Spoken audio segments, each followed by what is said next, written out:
Welcome to the Warframe Weapon Encyclopedia, where today we're checking out the dual Ichor. You can get the blueprint for the dual Ichor from the Infestate or Biolab in your dojo, and this one is on the slightly more expensive side of things, but it's not too bad. You're just gonna need some mutagen mass as well as a fully built forma. The dual Ichor are a pair of Mastery Rank 6 dual swords that do primarily toxin damage, but they also have a ton of slash, and then there is a little bit of impact and puncture on the side. They also come with relatively good attack speed, very good crit at 25% crit chance, and 3 times crit multi, slightly below average range of 2.3, and relatively good status at 15%. Now the build I would recommend for the dual Ichor is a little bit different to a standard melee setup. It's still going to be a hybrid build, so we utilize both crit and status, but the way we go about it, specifically the status portion, is a little bit different. Because this is one of the very few hybrid weapons where it's not beneficial to go heavy into dual stat mod. So we're only going to run unranked Vicious Frost, which is going to combine with the innate toxin damage and give us viral. This does two things for us. Number one, it gives us an extra mod slot where we put either Carnis Mandible or Primed Reach, depending on whether or not you're happy with the range of the weapon. And number two, it only gives us a minimum amount of viral damage, so that the weapon doesn't get overwhelmed in viral and it procs primarily slash. This does, however, cripple your status a little bit, so we're going to use Drifting Contact in combination with Weeping Wounds to bring it back up. Now you're of course going to lose some status procs by doing this, but it's definitely worth it because this way you're mostly proccing slash and every now and then you will proc viral, which is exactly what you want. You want to proc as much slash as possible and then you want to proc viral every now and then to boost the slash damage. And my god, the slash damage you can get out of the dual Ichor with that juicy crit multiplier, mwah.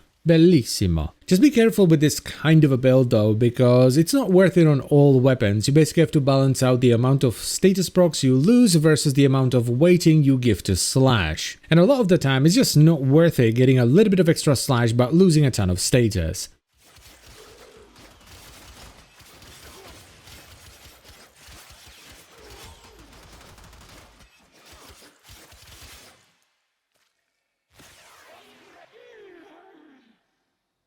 The dual Ichor are absolutely fantastic. Yes, it would have been a little bit better if they had slightly more status, but it's not a problem at all. Dual swords in general are really good because their stances are good. They have a ton of quick multi-hits that cleave all over the place, they have good multipliers, and every now and then they have a slash proc in there as well. So when you combine that with a weapon that has good stats, specifically good crit in the case of the dual Ichor, you just get a powerhouse of a melee weapon. Especially if you give them a little bit of an extra push with some gladiator mods. But anyway, I'm absolutely going to recommend the dual Ichor. They're fantastic. Go and give them a swing. And that's pretty much it for the video. So I thank you very much for watching as always, guys. I hope you've enjoyed it and found it helpful. And I'll see you next time. Bye bye.